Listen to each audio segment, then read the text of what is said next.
much does finances affect your future? How much of it is mental? How much of it is emotional?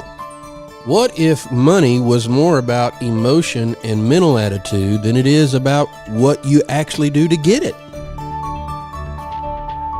Life is not about you living in the past. It's not about you living in fear. It's about your dreams. It's about what you believe. Life is about you choosing your future.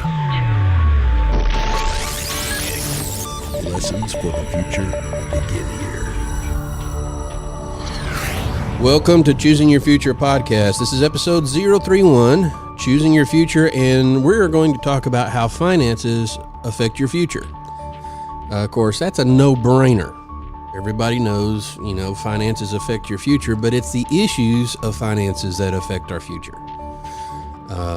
Many people think it's, I just need more money, and that's not the case. Before we get started, though, visit choosingyourfuture.org. Also visit our social media sites at Instagram. Again, there's many ways to listen to Choosing Your Future, and I want to thank everybody for listening. We are getting a lot of response, and we are growing, and we appreciate you taking the time to listen. Hope the topics help you, and if they do, share them with somebody. That way other people can hear about choosing your future, because we deal with a lot of topics, deal with science, psychology, and of course, we are biblical based, but it all works together. And so we have a special guest, though, today, Tim Edwards. And Tim you've wrote a book. That's what they tell me. and it's about money, about finances, right? It is. Tell them a little bit about yourself. You've been in banking a long time. Long time. I've been in banking for over 20 years. I've done just about everything there is to do. And you're only 21, right? Yeah, that's it. That's it. So I've done a lot. Been in banking a long time. One of the things about being in banking for as long as I have been and doing what I've done, you see a lot. And of course, it all has to do with finances. And you got 3 kids. I do. All boys. All boys. Congratulations. Mm-hmm. And let's see, you're married, of course, to Brandy. I am married to Brandy. She was on some other podcasts we did, and she did a great job. Matter of fact, I'd encourage you to listen to them. It was dealing with anxiety. So make sure you check those out. So you wrote a book. What's the name of your book, first of all? Free to Dream. Free to Dream. And which is kind of ironic because free, I should say, and money are kind of opposite. They are. Well, in the fact that, you have to purchase some things, but dreaming is totally free. It is free. One of the things I have found over the years is that, a lot of people, when you're dealing with money, you see a lot of pain. When you're dealing with loans and I mean, I get to see the good, the bad, the ugly. I get to see what most people don't get to see. And sometimes finances are things hidden. And when you come see a guy like me, they're not hidden anymore. Right. And finances deal with a lot of different areas.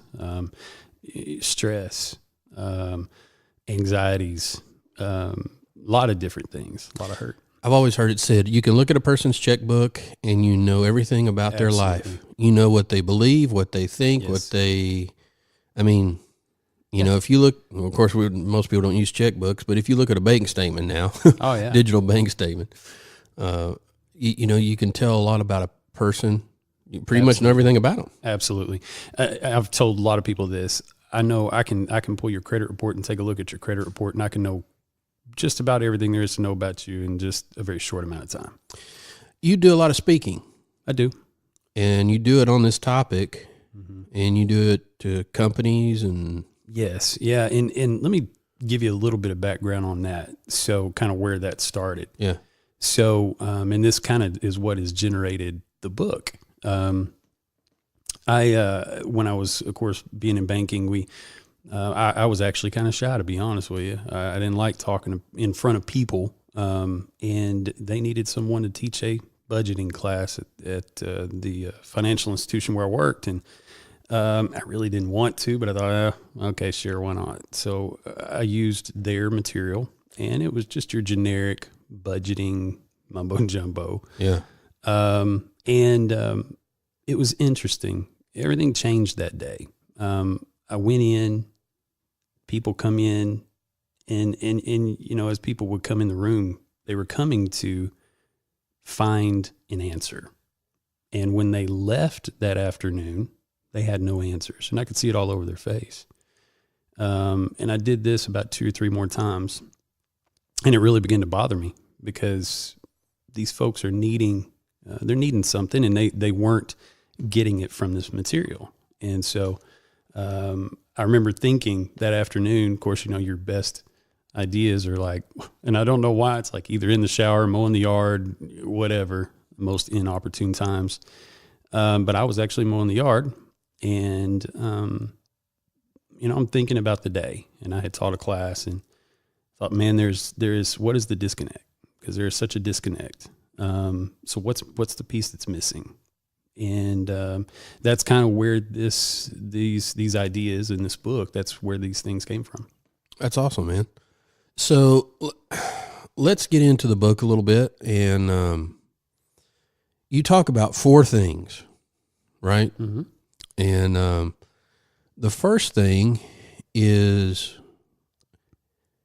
and I'm going to say this because I've actually read it, and I've talked to him about it. And at first everything says, well, that's simple.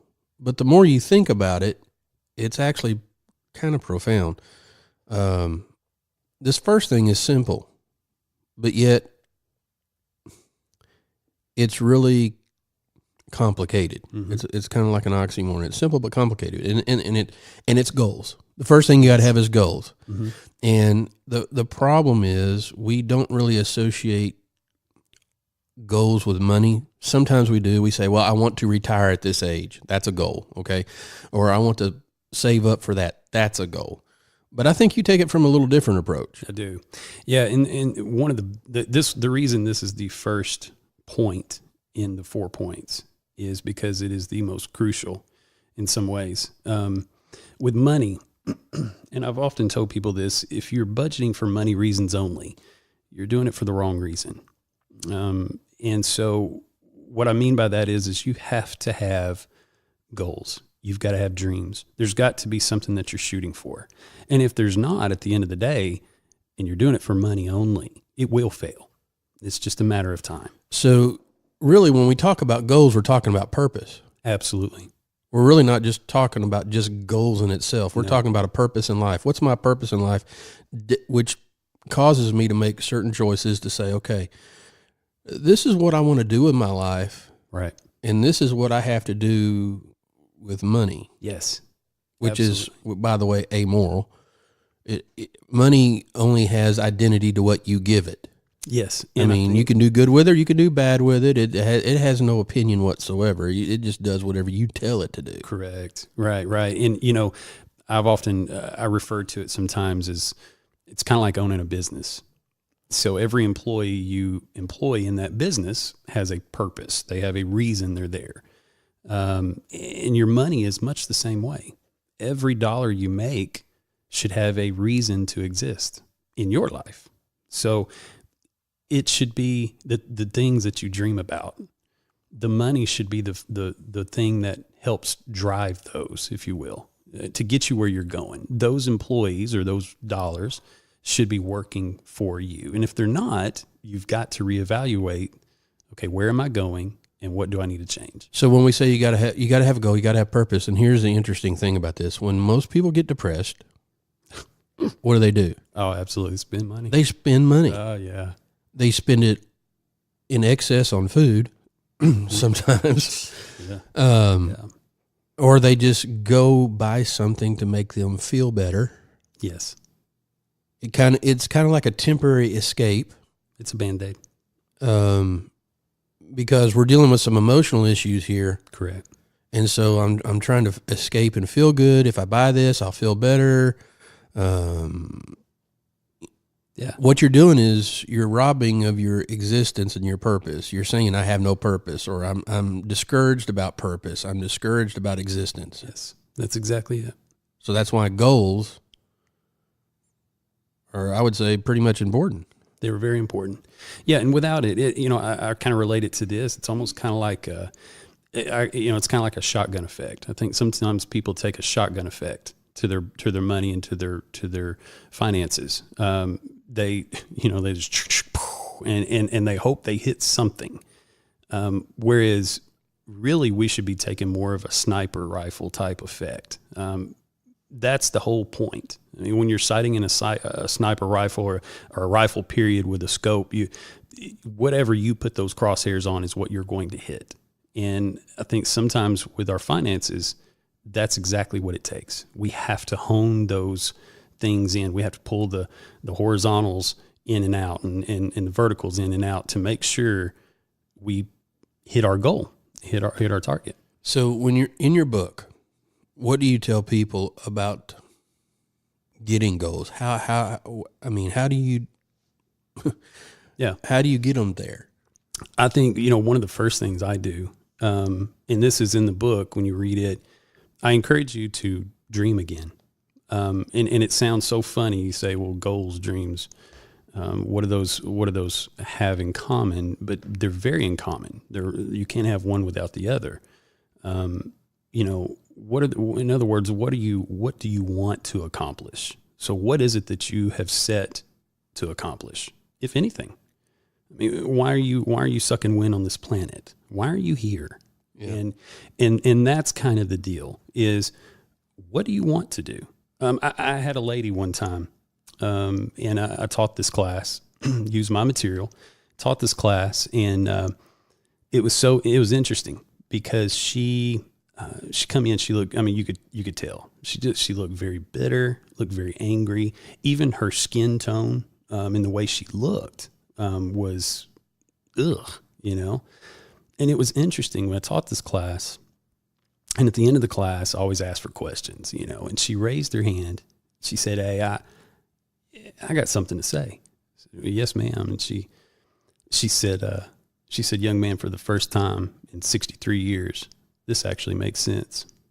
And she said, "You know what I've always wanted to do?" I said, "What's that?" She said, "I've always wanted to make quilts." And she said, "My mother was a quilt maker. My grandmother was a quilt maker." And she said, "I absolutely loved it." She said, "I loved doing it." And she said, "I have now worked for the state of Arkansas for 34 years. And she said, my goal, my plan in life was to pretty much die here." And she said,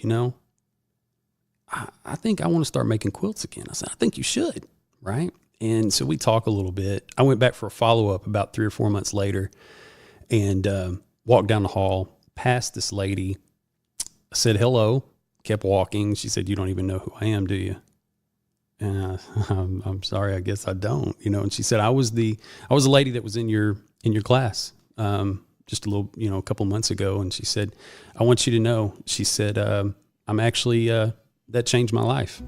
And she said, I'm excited to tell you that I'll be retiring here in the next couple of months, and I'm making quilts full time, and life is good." And her whole physical appearance was even different. So it's amazing. We're going to talk more about this dreaming because it's vital. You got to find purpose. You've got to find a reason for existence. Everything pivots around that because your life source is important. That means you're important. See you next time. Thank you for listening to the Choosing Your Future podcast. For more information, please visit choosingyourfuture.org. That's choosingyourfuture.org.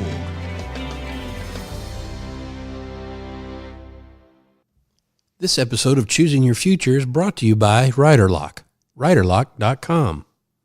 Protecting your ideas can be difficult with the internet.